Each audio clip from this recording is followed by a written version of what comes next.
Halo semuanya, balik lagi bareng Alfa di sini. Kemarin sempat viral ya di TikTok yang bahas soal kesurupan. Banyak yang pro, ada juga yang kontra. Yang bisa kesurupan itu cuma 3 ya. Orang caper, orang stres, orang halu ya. Banyak juga dari kalian yang minta penjelasan buat dibahas sendiri dalam satu video. Karena video kemarin itu nggak sepenuhnya membahas soal kesurupan. Tapi di awal video ini gue mau menceritakan suatu kisah nyata ya, dan cerita ini akan menentukan arah dari video ini. Semoga kalian paham apa yang gue maksud di sini. Jadi dulu pada tahun 1976 di Jerman ada seorang perempuan bernama Annelies Michel yang meninggal di usia 23 tahun setelah menjalani ritual eksorsisme sebanyak 67 kali dalam kurang dari 1 tahun. Saat Annelies ditemukan dalam kondisi meninggal, tubuhnya ini dalam kondisi yang sangat mengenaskan, yaitu tubuhnya kurus kering, berat badannya itu cuma 30 kg. Jadi awalnya Annelies Michel itu punya riwayat medis, yaitu dia mengidap epilepsi. Nah dari situ dia mulai kejang-kejang, halusinasi, mendengar suara-suara aneh. Bahkan dia sering melakukan kebiasaan di luar kepribadiannya, kayak misal menggonggong, terus suaranya berubah jadi aneh. Bahkan dia bisa ngomong dalam bahasa asing.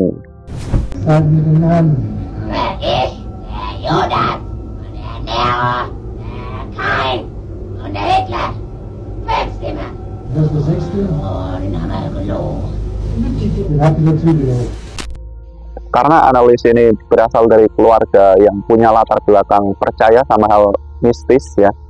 Keluarganya ini percaya kalau dia itu kerasukan 6 roh jahat.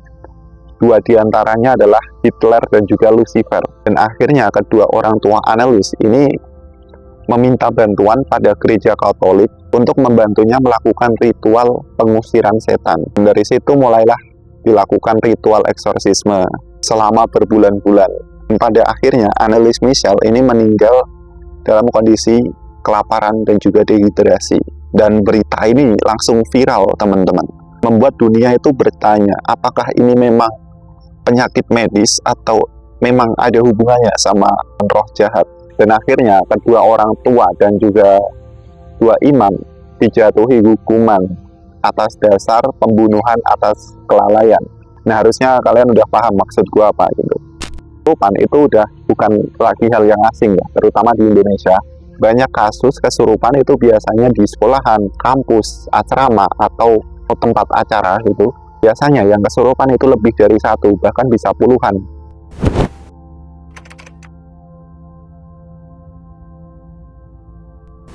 Sekarang kita bahas dari sudut pandang psikologi.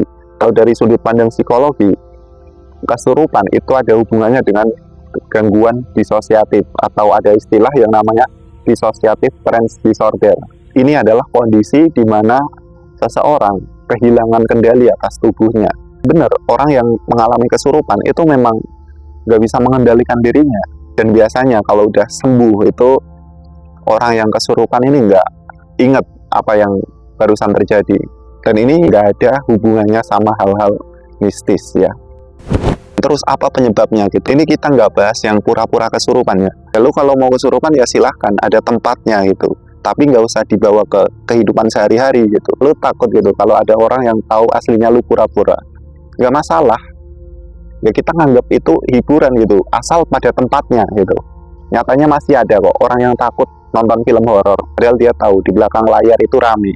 Dia juga tahu kalau hantu-hantu yang di film itu cuma make up, walaupun semua orang udah tahu kalau itu cuma acting, masih banyak yang mau nonton. Nggak ada masalah gitu. Nah, kita bahas penyebab kesurupan. Biasanya fenomena ini terjadi ketika stres berat, tekanan sosial yang tinggi, bahkan trauma. Ketika itu semua dipendam, akhirnya meledak. Dan terjadilah fenomena yang kita sebut kesurupan.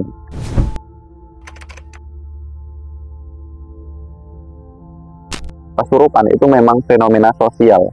Ada unsur sugesti massal. Biasanya kalau ada orang kesurupan, yang lain itu ikut-ikutan. Dan biasanya yang ikut-ikutan ini memang percaya sama hal-hal mistis. Itu sebabnya kenapa orang waras itu nggak pernah kesurupan. Jadi ini mirip kayak misal kalau dalam situasi ya, kita ngelihat ada orang panik, biasanya kepanikan itu bakal menyebar, satu nyebar, dua, akhirnya panik semua. Kemarin banyak tuh yang komen, wah kamu ini nggak percaya agama, nggak semua bisa dijelaskan dengan logika. Terserah, banyak yang mikir iman dan juga logika ini tuh minyak dan air itu yang nggak akan bisa bersatu. Coba kalian buka sejarah ilmuwan Islam maupun Katolik, mereka bilang iman tanpa akal itu buta. Iman dan akal adalah dua sayap menuju kebenaran. Jadi kesimpulan dari video ini, kesurupan itu memang beneran ada. Dan orang memang benar-benar kehilangan kendali atas tubuhnya. Tapi yang perlu digarisbawahi, bukan karena hal mistis. Semua sesuatu yang terjadi di dunia ini, itu pasti punya sebab dan bisa dijelaskan secara logika. Jadi, jangan pernah berhenti bertanya, karena Tuhan memberikan kita akal dan pikiran, itu pasti dia punya alasan. Mungkin segini dulu video kita kali ini, dan see you to next time. Jangan pernah berhenti bertanya, karena ketakutan hanya bisa dikalahkan oleh satu hal, yaitu pemahaman yang benar.